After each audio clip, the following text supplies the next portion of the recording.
Ayan na, umalis ng isang Roro, oh. Papunta rin niya ng Puerto Galleria.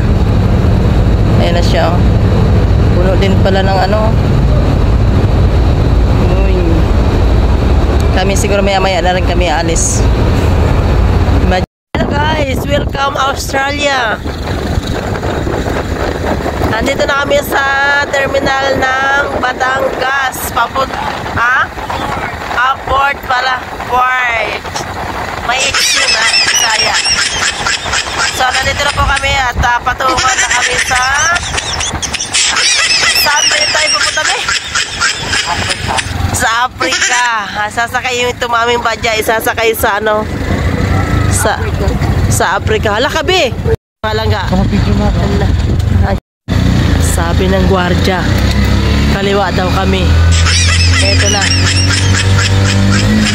Uy. Oh, papasok na kami dyan mga langga sa ano. Yun. Mag-i-entry na kami. Tapos magbabayad na sila. Aloy, si Marie. Mga langga, ito na oh. Magbabayad na kami dito sa Roro, Calapan, Abra, Katiklan, Romblon, Colasi, Masbate, Cebu. Uy, kumplito oh. Oh, magbayad na kami. Mga langga, nakapasok na kami dito sa loob, oh. Kaso lang, ang pila namin is maaga-aga, siguro alas 6 kasi ang sakay namin is alas 8 ng umaga. Ayan, oh, ang dami nakatambay. Papunta kami ng Puerto. Imaginin mo, hindi namin to plano pero nakarating talaga dito. Tinitingnan nila ang ticket kung magkano. Magkano, Carlos? Nakita mo? Magkano, be?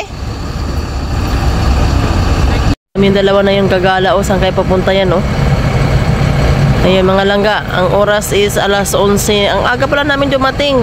Umalis kami ng bahay. Ano oras tayo umalis ng bahay? Alas 5 ng hapon, tapos alas 11 sabagay pa hinto-hinto, mas matagal yung hinto namin. Pero kung tuloy-tuloy maaga, pero ganun. Ito yung pila na namin oh. Pang 12:30. Ito na siya. Guys, for today's video, sasakay na kami ng Roro papunta ng Puerto Galleria. This is first time. English pa more. First time mo, te? Nagtago. Ikaw, be? First time mo? Ha? First time mo? Kasi ikaw first time mo? Ay, hindi. Welcome Batangas Port. Papunta na kami ng Puerto Galleria. Ito yung grabe, excited ako for the first time talaga sa totoo lang. Oh, madilim. Dahil nga kumbaga talagang sa ano namin kanina nagplano kami na wala talaga kaming kabalak-balak at sana Panginoon ingatan mo kami sa aming paglalakbay doon sa ibang lugar. Ito na mga langga, papasok na kami sa Roro. Ayan, laki pala talaga oh. Ayan na, papasok na kami.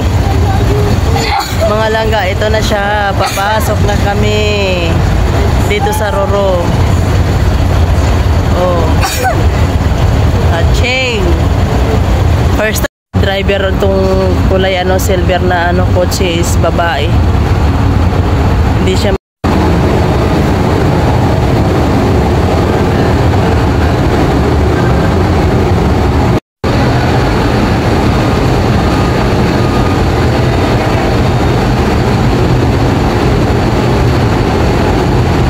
So guys, nandito na kami, nakaupo na kami sa upuan. At talagang 2 oras mula dito sa Batangas hanggang papunta doon sa pupuntahan namin is 2 oras ang biyahe. Mamaya matutulog na kami sa loob ng 2 oras.